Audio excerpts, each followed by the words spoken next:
Hello friends, आप सबका मेरे YouTube channel cooperative math with Rajkumar Sikkar में स्वागत है। अपन रिमाइंडर के बारे में बात कर रहे थे। मैंने कल से बोला भी था आपको, मेरी लास्ट वीडियो में ऐसे बोला था कि अपन बेसिक रिमाइंडर पढ़ लेते हैं। आज बेसिक रिमाइंडर के बारे में जान लेते हैं, सेसफुल के बारे में जान लेते हैं। सेसफुल के बारे में अपन ने जान भी लिया था और आज अपन कंटिन्यू एक एक टॉपिक, एक एक मैथड को सोल्व करते हुए रिमाइंडर को अच्छे से पढ़ेंगे। मैंने बोला भी था कि रिमाइंडर की अपन सीरीज आराम से पढ़ेंगे। रिमाइंडर के क्वेश्चन काफ़ी एग्जाम में पूछे जाते हैं। आपको पता है, जिस एग्जाम में मैथ अगर है, जिसमें मैथ है, अर्थमेटिक है, तो उसमें रिमाइंडर का क्वेश्चन जरूर बनता है नंबर सिस्टम से। ठीक है दोस्तों, एक एग्जाम्पल आपको दिख रहा होगा या आप कह सकते हैं क्वेश्चन आपको बोर्ड पे दिख रहा होगा कि n को 4 से भाग देने पर 3 शेष रहता है। 2n को 4 से भाग देने पर क्या शेष होगा? ऑप्शन 1, 2 ऑप्शन, 3 ऑप्शन और एक ऑप्शन 6। मतलब ए ऑप्शन में 1, बी ऑप्शन में 2, सी ऑप्शन में 3 और डी ऑप्शन में 6। इस क्वेश्चन को अपन सोल्व करेंगे। इसको सोल्व करने से पहले मैं कुछ कंसेप्ट इसका समझाना चाहता हूं आपको। कंसेप्ट बहुत अच्छा कंसेप्ट है। वैसे ये क्वेश्चन सीजीएल सेकंड में 2016 में पूछा हुआ क्वेश्चन है, तो इस कंसेप्ट के आधार पर पूरे कंसेप्ट को सीखेंगे। इस क्वेश्चन के आधार पर पूरे कंसेप्ट को अपन क्लियर करेंगे। देखिए, मैं धीरे धीरे आपको बताता हूँ, बिल्कुल समझने की कोशिश कीजिएगा। कि मान लीजिए, वैसे इस क्वेश्चन को सोल्व कर सकते हैं 2-3 तरीके से, आराम से कर सकते हैं, कोई दिक्कत वाली बात नहीं है। मैं आपको बताता हूँ, उस कंसेप्ट को आप अगर दिमाग में रखेंगे तो विद इन 3 या 5 सेकंड के अंदर आप क्वेश्चन को सोल्व कर लेंगे। तो देखो, मैं एक बात बताऊंगा यहाँ पर, आप समझने की कोशिश करना। एक संख्या है n, जिसको अपन ने, मान लीजिए ये क्वेश्चन में ले लेता हूँ, इसमें n को 4 से विभाजित किया तो शेषफल कितना आ रहा है मेरा? 3 आ रहा है। n को 4 से विभाजित करने पर शेषफल कितना आ रहा है मेरा? 3 आ रहा है। अगर इस संख्या को मैं डबल कर देता हूं, n को मैंने डबल कर दिया और उसी संख्या का भाग दिया, जिस संख्या का पहले n में भाग दे रहे थे उसी संख्या का अपन ने 2n में भाग दिया, तो मेरा जो शेषफल है वो डबल हो जाएगा। सिंपल सा चीज है, सिंपल सा कंसेप्ट है, सीखने की बहुत ज्यादा जरूरत है कि यहां से क्वेश्चन बनता है। तो अपन ने देखा कि भाई जैसे संख्या को डबल किया, भाजक वही है, संख्या को डबल किया, रिमाइंडर क्या हो गया मेरा? रिमाइंडर है। रिमाइंडर मेरा क्या हो गया? डबल हो गया। लेकिन यहां पर जो रिमाइंडर है वो एग्जिट नहीं कर पा रहा है। क्यों नहीं कर पा रहा है? क्योंकि रिमाइंडर है वो भाजक से, डिवाइजर से क्या है? ज्यादा है। तो यहाँ पर डिवाइजर से ज्यादा है, तो अपन क्या करेंगे? एक बार भाग और दे देंगे 4 का। 4 का भाग देंगे तो 6 में, तो रिमाइंडर कितना आएगा? 2। तो इस क्वेश्चन का जो आंसर बनेगा वो बनेगा 2 बनेगा। ठीक है, ये तो था क्वेश्चन। लेकिन मैं ऐसे बोलूं कि इस, अगर उसी संख्या, जो n संख्या है, इसको मैं 3 गुना कर दूं, 3 गुना कर दूं और फिर उसी संख्या का भाग दूं, जिस संख्या का पहले अपन n में भाग देते, उसी संख्या का मैंने 3n में भाग दिया, तो मेरा रिमाइंडर क्या है? वो 3 गुना हो जाएगा। मतलब 3 गुना कितना होगा? 3 का 3 3 9। 9 एग्जिट नहीं करता क्योंकि 9 है वो 4 से बड़ा है, इसलिए अपन क्या करेंगे? 4 का अगेन भाग देंगे। अगेन भाग देंगे तो यहाँ पर देखेंगे तो रिमाइंडर कितना आएगा मेरा? 1 आएगा। मतलब मैं क्या कर रहा हूँ, कोई भी संख्या है और उसका किसी भी संख्या का भाग दे रहे हैं, जैसे मान लीजिए कोई भी संख्या है, उसका किसी भी संख्या का भाग दे रहे हैं, उस टाइम जो रिमाइंडर बचता है उस संख्या को अगर मैंने डबल कर दिया, उस संख्या को मैंने क्या कर दिया? डबल कर दिया, तो मेरा रिमाइंडर भी क्या हो जाएगा? डबल हो जाएगा। और उस संख्या को मैंने 3 गुना कर दिया, 4 गुना कर दिया, तो मेरा रिमाइंडर भी क्या होगा? 3 गुना और 4 गुना हो जाएगा। जैसे मैं यहाँ पर बताऊं कि मैंने, अगर मान लीजिए इस संख्या को n को मैंने 4 गुना कर दिया और फिर मैं 4 का भाग देता हूं, तो आपको पता है अब यहां पर जो दूंगा तो यहां पर अपन देखेंगे रिमाइंडर का कितना गुना हो जाएगा? 4 गुना, और 4 का आपको पता है 12, और 12 में जैसे मैं 4 का भाग देता हूं तो रिमाइंडर क्या हो जाएगा मेरा? 0 हो जाएगा। रिमाइंडर 0 भी एग्जिट कर सकता है और अपन रिमाइंडर यहाँ पर 4 भी बचा सकते हैं। कैसे? कि अगर मैं मान लीजिए इसमें भाग 4 बार नहीं, 3 बार न देके 2 बार देता हूं तो रिमाइंडर कितना बचेगा मेरा? 4 बचेगा। बता सकता हूं? नहीं बचा सकता? यहां पर मैंने देखा कि भाई कोई संख्या है अपने पास, कोई भी संख्या हो, उस संख्या में अगर किसी भी संख्या का भाग दें अपन, जैसे मैंने बोला कि कोई संख्या है n, उसमें मैंने 4 का भाग दिया तो रिमाइंडर कितना आ रहा है? 3। उस संख्या को मैंने डबल कर दिया तो रिमाइंडर भी क्या हो गया मेरा? डबल। और डबल मेरा एग्जिट नहीं कर पा रहा क्योंकि ये डिवाइजर से ज्यादा है। रिमाइंडर जब डिवाइजर से ज्यादा, रिमाइंडर का मतलब शेषफल और डिवाइजर का मतलब भाजक, मेरा शेषफल है वो भाजक से क्या है? ज्यादा है। ज्यादा, इस वजह से मैंने क्या किया? अगेन 4 का भाग दिया, जो रिमाइंडर बचा वो इस किस्म का क्या रहा? आंसर रहा। ये चीज मैं आपको समझा रहा हूं।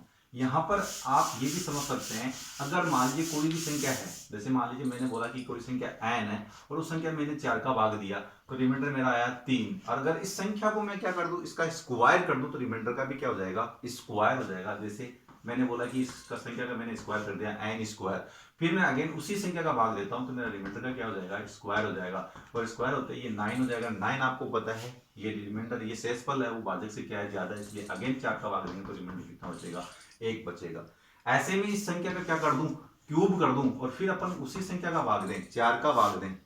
देखो अगेन मैं बोल रहा हूं कि n है कोई संख्या, उसका मैंने क्यूब कर दिया, उसी संख्या का भाग दे रहा हूं जिसका मैंने n में भाग दिया था, उसी को n क्यूब में भाग दे रहा हूं, तो मेरा जो रिमाइंडर है वो क्या हो जाएगा, क्यूब हो जाएगा। 3 का क्यूब कितना होगा, 27। 4 से काफी ज्यादा है, तो अगेन अपन 4 का भाग देंगे तो रिमाइंडर कितना आएगा, 3 आएगा। एग्जाम्पल लेकर भी सोल्व कर सकते हैं इस क्वेश्चन को। जैसे मान लीजिए मैंने कोई ऐसी संख्या सोची जिसमें 4 का भाग देने पर 3 शेषफल आता है, जैसे मैंने सोचा तो 7 ऐसी संख्या जिसमें 4 का भाग दूंगा तो रिमाइंडर कितना आएगा, 3 आएगा। ठीक है, फिर इस 7 का क्या कर सकते हैं अपन, डबल करेंगे भाई, 2n है, n का क्या किया 2n, 2n का मतलब 14, 14 का डबल करेंगे, 4 का भाग देंगे तो रिमाइंडर कितना आएगा, 2। यहाँ पर भी कितना आ रहा था रिमाइंडर, अपन ने देखा था थोड़ी देर पहले, कितना आ रहा था, 2 आ रहा था नहीं आ रहा था। तो सेम चीज है, आप और भी कोई संख्या सोच सकते हैं, जरूरी नहीं है जिसका शेषफल कितना बच जाए 3। जैसे मैं बोलूँ 15 कोई संख्या मैंने सोच ली, और 15 में मैंने क्या किया, 4 का भाग दिया, 15 में 4 का भाग दिया तो रिमाइंडर कितना है मेरा 3, और 15 का क्या करना है 2n, 2n का मतलब डबल करना है। 30 में हम अगर 4 का भाग दूंगा तो भी रिमाइंडर कितना आएगा मेरा, 2 ही आएगा। इसका मतलब इस क्वेश्चन का जो आंसर रहेगा वो क्या रहेगा, 2 रहेगा। ये सिंपल सा कंसेप्ट आप समझ सकते हैं। मैं वापस समझा रहा हूँ, कोई भी संख्या है उस संख्या में किसी संख्या का भाग दिया जाता है तो रिमाइंडर जो बचता है, अगर उस संख्या को डबल कर दे उसी संख्या का भाग दिया जाता है जिसका अपन पहले भाग दे रहे हैं, तो वो रिमाइंडर भी क्या हो जाएगा, डबल हो जाएगा। स्क्वायर है तो रिमाइंडर का स्क्वायर हो जाएगा, क्यूब है तो क्यूब हो जाएगा। ये मैंने आपको समझा दिया, इसको आप समझने की कोशिश करना। इस क्वेश्चन का आंसर आप विद इन 3 या 5 सेकंड के अंदर दे सकते हैं। ठीक है, फिर मैं वापस एक आपको थोड़ा सा बताना चाह रहा हूं।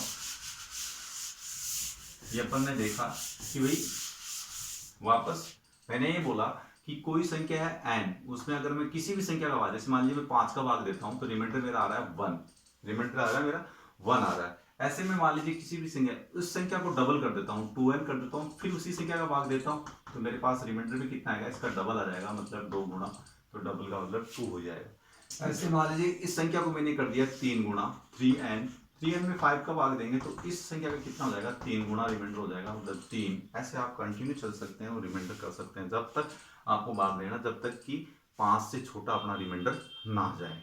5 से बड़ा रिमाइंडर आते हैं आप क्या करेंगे, अगेन 5 का भाग देके फिर रिमाइंडर निकालेंगे, ये अपन को करना है। स्क्वायर वाले पोजीशन भी सेम ऐसे ही करना है। n का अगर मान लीजिए यहाँ पे बता रहा हूँ, n का अगर 5 से डिवाइड किया तो 1 आए रिमाइंडर, मान लीजिए n को अगर 5 से विभाजित किया तो शेषफल 1 आया, फिर मैंने क्या किया, इस n का स्क्वायर कर दिया, उसी संख्या का भाग दे रहा हूँ तो मेरा रिमाइंडर भी क्या होगा, स्क्वायर हो जाएगा, 1 का स्क्वायर 1 ही होगा। ऐसे आप कर भी सकते हैं एग्जाम्पल लेके, जैसे मान लीजिए कोई संख्या 4 है, या ऐसे बोलो 6 है कोई संख्या, उसमें 5 का भाग दिया तो रिमाइंडर कितना है 1, और इस संख्या का स्क्वायर करता हूँ तो स्क्वायर 36 होता है, 36 में फिर 5 का भाग दूंगा तो भी रिमाइंडर कितना आएगा 1, और इस संख्या का मैं क्या कर दूं, इस संख्या का क्यूब कर दूं तो क्यूब कितना होता है 216, फिर 5 का भाग देता हूँ तो भी रिमाइंडर कितना आएगा 1 ही आएगा। क्यों, 1 का क्यूब कितना रहेगा, 1 ही रहेगा। ये आप समझ सकते हैं। तो ये था मेरा पहला मेथड रिमाइंडर का, जिसमें आपको बताया कि अगर रिमाइंडर, अगर मान लीजिए कोई संख्या है और उस संख्या को अगर मैं डबल कर दूं तो रिमाइंडर भी डबल, ट्रिपल कर दूं तो रिमाइंडर भी ट्रिपल, 4 गुना कर दूं तो रिमाइंडर भी क्या होगा मेरा 4 गुना हो जाएगा, स्क्वायर कर दूं तो रिमाइंडर भी स्क्वायर, क्यूब कर दूं तो रिमाइंडर भी क्या हो जाएगा मेरा क्यूब हो जाएगा। ये आप समझने की कोशिश करना है। ये टीयर सीरियल टीयर सेकंड 2016 में आया हुआ क्वेश्चन है जिसको अपन ने सोल्व किया है। नेक्स्ट क्वेश्चन अपन देखते हैं। देखिए देखो नेक्स्ट क्वेश्चन की बात कर रहे हैं। ठीक है दोस्तों, ये भी एग्जाम में पूछा हुआ क्वेश्चन है। एक संख्या को 2736 2736 को विभाजित करने पर शेष 75 रहता है। यदि उसी संख्या को 24 से विभाजित किया जाता है तो शेष कितना रहेगा। ऑप्शन है 12, 0, 23, 3। ये क्वेश्चन है। देखिए दोस्तों, इसको काफी तरीके से कर सकते हैं, ऐसी बात नहीं है। मैं आपको बोल रहा हूं कि एक संख्या को 2736 से विभाजित करने पर शेष 75 रहता है, 75 रहता है। यदि उसी संख्या को 24 से विभाजित किया जाता है तो शेष कितना रहेगा। ये क्वेश्चन है अपना। ऑप्शन मैंने बताया, पहला ऑप्शन 12, दूसरा ऑप्शन 0, तीसरा ऑप्शन 23 और चौथा ऑप्शन 3। आपको ये ऑप्शन दिखाई दे रहे होंगे। अब अपन इस क्वेश्चन को सोल्व करते हैं। ये अपना दूसरा कंसेप्ट है। मैंने एक कंसेप्ट आपको मैंने बता दिया है, उस कंसेप्ट का आप ढंग से देखना, वहां से क्वेश्चन बनने की बहुत बहुत सीपीओ में क्वेश्चन आया हुआ भी क्वेश्चन है उसमें से। और ये जो क्वेश्चन है ये हर एक एग्जाम में पूछा जाता है, ये आपको मेरे को लगता है आता भी होगा। लेकिन मैं आपको बताता हूँ इसका कंसेप्ट। क्या है, इसका कंसेप्ट ये है कि मान लीजिए किसी संख्या 2736 कोई संख्या है, और उसका मान लीजिए गुणनफल जो है वो अपने पास में एक, भागफल कितना है, एक है, मान लीजिए एक बार चला गया, और शेषफल कितना है 75। तो वो संख्या कितनी हो जाएगी, तो वो संख्या हो जाएगी 27 और 36 को ऐड करेंगे इसमें 75 में, तो ये 1, 7 और 3 10 और 1 11, ठीक है, और 8 और 2 2811 है, जिसको अपन 24 से विभाजित करेंगे तो शेषफल कितना आएगा, 24 से कम 24 बच के 4 41, 24 से कम 24 मतलब 117 बार चला जाएगा, और रिमाइंडर कितना रहेगा, रिमाइंडर आप देख सकते हैं कितना रिमाइंडर रहेगा भाई 117, क्यों, दोबारा देख के देख सकते हैं, 24 से कम 24, 4 बचेंगे 42, 24 से कम 24 बच के कितने 17, 171, 24 अंत 168 बच के कितने अपने पास में 168, तो ये कितना बचेगा 3, तो रिमाइंडर कितना रहेगा इसका 3 रहेगा। ये क्वेश्चन हमारे पास में इसका आंसर रहेगा 3। एक तो तरीका ये है, दूसरा तरीका मैं बताने जा रहा हूँ जिसका बहुत ही अच्छा है, उसको आप फॉलो कर सकते हैं, काफी बच्चे फॉलो करते हैं, काफी आपको मैथड बताए हुए भी हैं, और मेरे ऑफलाइन क्लासेस में तो मैं काफी इस चीज को बताता भी हूँ। ये क्वेश्चन यहाँ से बनता भी है, और इस क्वेश्चन को आप ढंग से देखिए। लेकिन मैं बताता हूँ, कोई भी संख्या है जैसे 27 और 36 है, 27 और 36 से विभाजित करने पर, किसी भी संख्या को 27 और 36 विभाजित करने पर उसमें अगर रिमाइंडर के 75 रहता है, और बोल रहा है यदि उसी संख्या को 24 से विभाजित किया जाए तो रिमाइंडर क्या रहेगा, यहां से आप देख सकते हैं। सबसे पहला काम करना है, आप डायरेक्टली 24 का भाग देकर यहां से पता कर सकते हैं रिमाइंडर कितना आएगा 3। ये तब भी देना है जब आपका भाग 24 का भाग इसमें पूरा पूरा जाता हो, 24 का भाग यहाँ पर 27 और 36 में पूरा पूरा जाता हो, तभी आपको देना है इसमें 24 का भाग 75 में, तभी अपने पास रिमाइंडर आएगा। अगर इसमें पूरा पूरा भाग नहीं जाता है, इसका मतलब इसका आंसर रहेगा निर्धारित नहीं किया जा सकता, निर्धारित नहीं किया जा सकता। मैं दोबारा बोल रहा हूँ, एक संख्या को 27 और 36 से विभाजित करने पर शेष 75 रहता है, यदि उसी संख्या को 24 से विभाजित किया जाता है तो शेष कितना रहेगा, तो यहाँ पर आपको बोला गया है कि 27 और 36 है, 27 और 36 से विभाजित करने पर शेषफल कितना रहेगा 75, तो उस संख्या को 24 से विभाजित करने पर शेषफल कितना रहेगा, तो ये क्वेश्चन आपको पूछा है। तो यहाँ पर आपको डायरेक्ट आप 24 का भाग 75 में देखकर भी सोल्व कर सकते हैं। ये तभी संभव है जब 24 का भाग यहाँ पर पूरा पूरा जा रहा हो, 24 27 और 36 से पूरा पूरा कट रहा हो, 27 और 36 24 से पूरा पूरा कट रहा हो। देखो 24 का भाग 27 में जा रहा है, एक बार चला गया, 3 बचा 33, फिर 24 का भाग दिया, फिर अपने पास कितने बचेंगे 6 3 9 24 96, 114 बार पूरा पूरा जा रहा है। यहाँ पर पूरा पूरा भाग जा रहा है, तभी आप डायरेक्टली इसमें भाग देके आंसर निकाल सकते हैं। कोई भी क्वेश्चन बन सकता है, जैसे आपको बोले कि किसी भी संख्या में 300, या बोल सकते हैं एक संख्या को 361 से विभाजित करने पर शेषफल अगर 5 या 5 बचता हो, अगर उसी संख्या को 361, एक संख्या को 361 से विभाजित करने पर शेष 5 रहता है, यदि उसी संख्या को 3 से विभाजित किया जाता है तो शेषफल क्या रहेगा। तो सबसे पहला आपको काम क्या करना है, 3 का भाग इसमें देना है। क्या 3 का भाग इसमें जा रहा है, नहीं जा रहा है, तो इस क्वेश्चन का आंसर रहेगा निर्धारित नहीं किया जा सकता, निर्धारित नहीं किया जा सकता। अगर यहां पर आपको बोला जाए कि किसी भी संख्या या एक संख्या को 361 से विभाजित करने पर शेषफल 16 आ रहा है, शेषफल कितना आ रहा है 16 आ रहा है, अगर यदि उसी संख्या को 19 से विभाजित किया जाता है तो शेषफल कितना आएगा।